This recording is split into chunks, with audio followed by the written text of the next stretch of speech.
In a bold move amidst a changing political landscape, President Biden has intensified American support for Ukraine, transforming the nation into a wartime economy.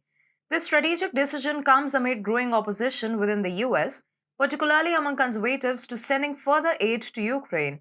With the recent election of ultra conservative House Speaker Mike Johnson, Biden's maneuver aims to bolster support for Ukraine even as domestic sentiments shift. Hi and welcome, I'm your host Vedika. Let's begin.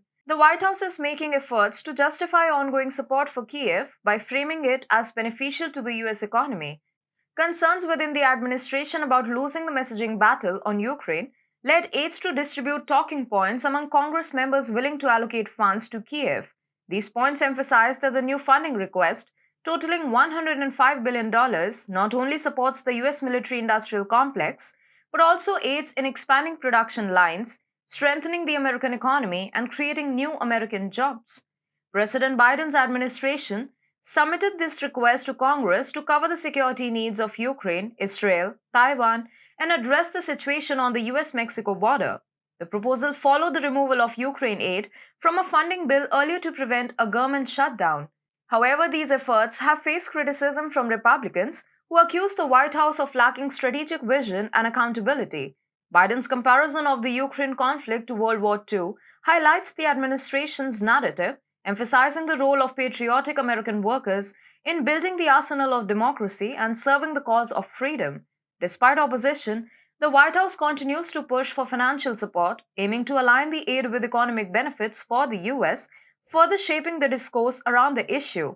Implementing a wartime economy implies a fundamental challenge to democratic values, a principle the US proudly champions.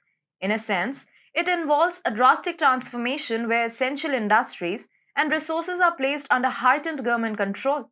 Imagine armed forces taking over factories, converting them into war focused production units for weapons and necessities. Priority shifts toward vital products, limited resources are rationed. The workforce becomes geared for military duties or related support roles, leading to exponential growth in defense sectors. This move reflects growing concerns about Ukraine's fate, especially with Western nations withdrawing support and the conservative House Speaker's election posing obstacles to aid transfers. Biden faces challenges as conservatism rises in the US, raising aid to Ukraine, a concern amplified by Mike Johnson's election as the new Speaker of the House. With the 2024 US elections approaching and Democrats fearing Republican resurgence, President Biden strives to secure aid for Kiev. To counter potential cuts, Biden proposes expanding production lines, framing it as a move to strengthen the American economy and create jobs. This tactic hints at a shift towards a wartime economy, a significant departure from regular economic strategies. Recent reports indicate Biden's efforts to merge aid for Ukraine and Israel, outlining a strategic plan from the White House. Discussions involve incorporating extra Ukraine funding within an emergency aid package for Israel, seeking congressional approval for additional support.